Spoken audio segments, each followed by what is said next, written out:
Bonjour à tous, bienvenue dans Sport 7. Cette semaine, nous parlons de sport et de citoyenneté avec notre invité, Juliane Japper. Bonjour. Bonjour. Vous êtes le directeur de l'association Sport et Citoyenneté. C'est une jeune association fondée en 2007 dont les bureaux sont installés à Marseille, à Bruxelles, mais également à Saumur, en Maine-et-Loire. Alors, ce n'est pas évident de résumer en quelques mots votre activité. Je vais quand même essayer. On peut dire que votre objectif est de promouvoir les valeurs du sport dans la société. Et pour cela, vous êtes un outil de lobbying, notamment auprès des pouvoirs publics, au service du sport. Vous souhaitez également faire se développer une idée de la citoyenneté européenne à travers le sport. Exactement, très bon résumé. Je vous remercie, je me suis bien entraîné. Juliane Japper, le sport, on voit de quoi on parle. La citoyenneté, on en parle beaucoup. Alors maintenant, il faut qu'on fasse le lien entre le sport et la citoyenneté. Déjà, première question, la citoyenneté, vous, quelle image vous en avez? Qu'est-ce que c'est pour vous la citoyenneté? La citoyenneté, c'est d'abord impliquer les citoyens dans les prises de décision. Qu'on se base sur des décisions prises par tous et pour tous. Voilà un des objectifs un peu de sport et citoyenneté, c'est-à-dire que le sport soit accessible à tous, il porte des valeurs citoyennes, des valeurs d'insertion, d'éducation, des valeurs aussi de développement durable, des valeurs aussi économiques et peut-être même d'éthique économique. Tous les citoyens peuvent en bénéficier, je dirais même plus doivent en bénéficier, tous les citoyens européens. Sur la société, quand on lit la présentation de l'association, vous faites un constat assez dur. Vous dites que notre société est souvent en proie au doute, qu'elle manque de repères, qu'elle a besoin de retrouver la foi en un avenir prometteur. C'est déjà un constat relativement dur. Oui, tout à fait, mais je crois qu'en plus, en ce moment, en temps de crise, ce constat est réel, et en particulier pour les plus défavorisés. Et là, le sport a réellement une place à jouer dans l'insertion de certaines populations, mais aussi pour essayer de donner de la règle, essayer sur le terrain de montrer qu'on doit respecter l'autre, qu'il y a des choses à respecter. Et là, véritablement, nous, on s'inscrit dans essayer d'améliorer la société par la pratique du sport et par les valeurs qu'il peut véhiculer. Alors c'est sûr, quand on parle de respect, de tolérance, de goût de l'effort, c'est des valeurs qui ne sont pas du tout contestables. Quelle action vous avez concrètement? Je disais tout à l'heure, vous êtes un outil de lobbying. Mis à part réfléchir et penser à ces grandes valeurs, qu'est-ce que vous faites pour qu'elles soient mises en place? Oui, alors c'est déjà important cette idée de groupe de réflexion. On est les seuls en Europe aujourd'hui à pouvoir produire de la réflexion sur le sport et toutes les matières qui peuvent l'entourer.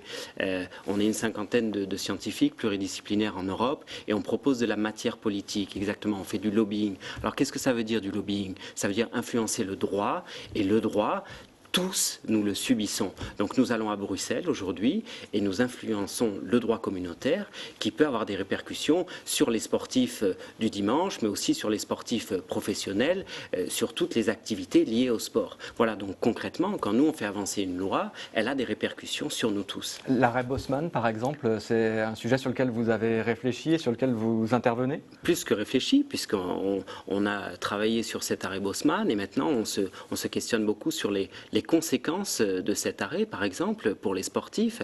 Est-ce que c'est bon de voir autant de sportifs étrangers jouer, par exemple, à l'Olympique de Marseille ou à Arsenal? On peut se poser la question aujourd'hui. Et est-ce que véritablement il n'y a pas un marché parallèle des agents qui a été créé? Donc on se questionne sur les effets pervers ou les effets bénéfiques d'un tel arrêt. Et pourquoi pas même essayer de voir si on ne pourrait pas proposer un nouvel arrêt qui pourrait peut-être essayer de tenir compte un petit peu des valeurs morales du sport. Par exemple, de protéger les mineurs. On travaille beaucoup sur la protection des mineurs. Est-ce que l'arrêt Bosman n'entraîne pas des grands clubs qui peuvent aller chercher les joueurs de plus en plus jeunes? Donc ça, c'est des questions qu'on se pose, des questions éthiques. Alors, Sport et Citoyenneté, est-ce que c'est une association qui aujourd'hui est écoutée? Oui, tout à fait. On est écouté. En France, par exemple, on est écouté par le Comité national olympique et par le ministère des Sports qui distribue notre revue. Donc tous les 3 mois, on sort une revue sur un thème d'étude et on est écouté et on commence à voir des hommes politiques, même au sein même du Parlement européen, qui commencent à reprendre nos idées. Donc véritablement, on commence à trouver notre place et on en voit l'utilité. Alors, on parle des valeurs du sport. Comme je disais tout à l'heure, les valeurs du sport, elles sont difficilement contestables. En revanche, je vous propose de lire une déclaration de Michel Platini, le président de l'UEFA, qui soutient d'ailleurs votre action, et qui dit, en parlant du football, le football est un jeu avant d'être un produit, un sport avant d'être un marché, un spectacle avant d'être un business. Est-ce qu'il dit ça pour s'en convaincre? On sait que le foot, c'est un véritable business. Et est-ce que vous avez justement du mal à parler du football, à parler des valeurs de ce sport, quand à l'inverse, on est vraiment dans le foot business aujourd'hui? Non, pas du tout, pas du tout. On n'est pas du tout contre le business, on n'est pas du tout contre l'argent dans le sport. Et dans le foot, il y a énormément d'argent.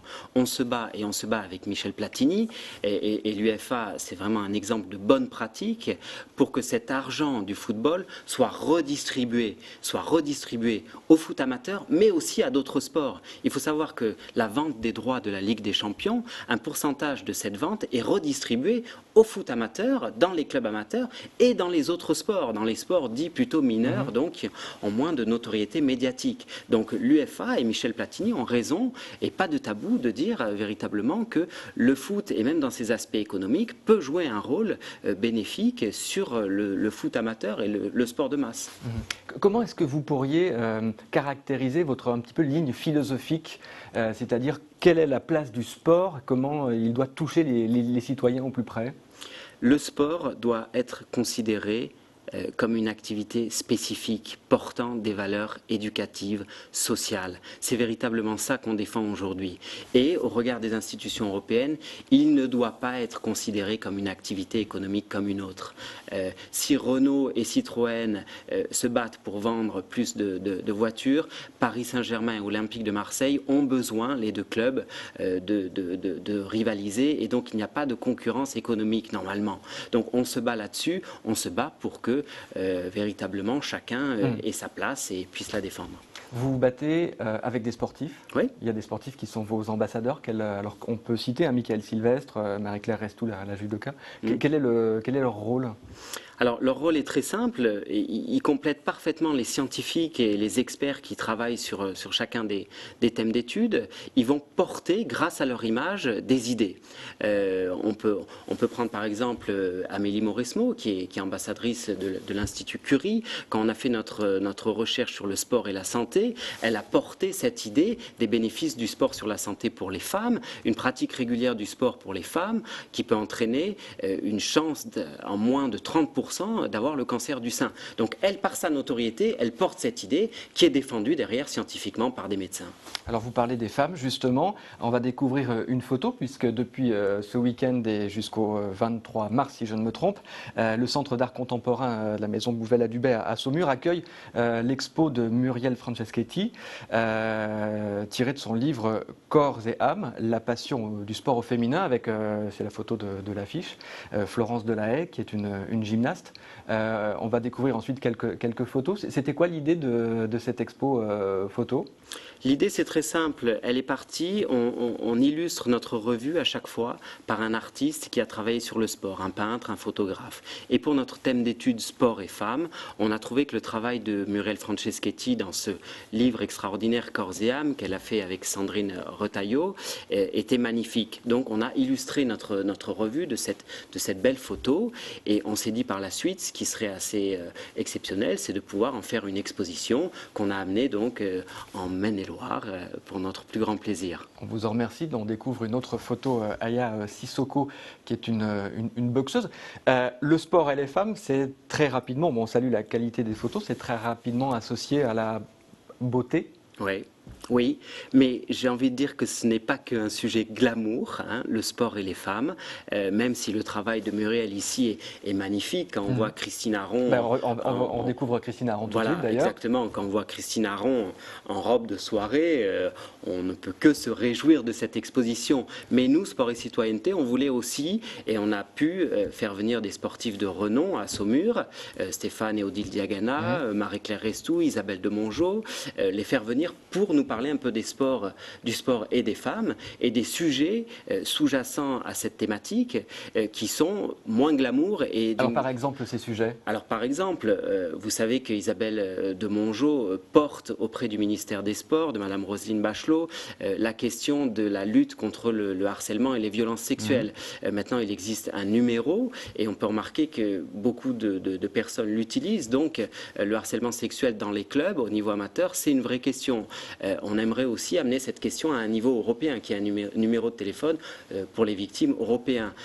On a parlé du sport et de la santé, des bienfaits du sport et de la santé pour les femmes, également de l'accès au sport pour toutes. On sait aujourd'hui qu'il y a des jeunes filles... Voilà, ce n'est pas le cas. Ce n'est pas le cas. Il y a des jeunes filles qui n'ont pas le droit de pratiquer le sport pour X ou X raisons culturelles ou religieuses. Donc on se bat pour ça. Le sport, c'est un droit pour toutes les jeunes filles, encore plus quand c'est une question de santé publique. Un autre aspect de cette question portée par Marie-Claire Restou, quand elle était conseillère du président Chirac, c'est l'accès aux postes à responsabilité dans le sport. On voit aujourd'hui, j'étais encore à une réunion des présidents de fédérations olympiques, il n'y a pas de femmes qui sont au poste de direction. Est-ce qu'il peut y en avoir? Est-ce qu'il y en aura un jour? Oui, je crois que la question est une question de société, et aussi bien en politique que dans le sport, les femmes sont en train de prendre le pouvoir pour notre plus grand plaisir. Julien Japper, merci beaucoup. Je rappelle que si vous voulez découvrir et avoir des infos supplémentaires sur votre association, le site internet sport-et-citoyenneté.org. Merci de votre visite sur le plateau de Sport 7. Bonne semaine à tous, à la semaine prochaine.